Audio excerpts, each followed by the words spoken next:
And tested a new power supply. So I opted for a floor.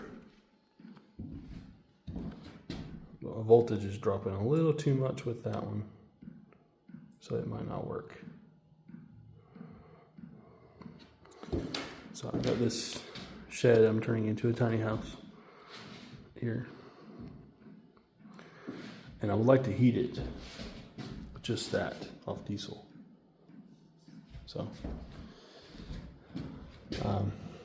I know this requires 12 volt, 15 amp. I'm just seeing if this one is going to be good enough. I'm assuming it's not. I'm assuming it's not 15 amp. It says the wattage. I could just do the conversion.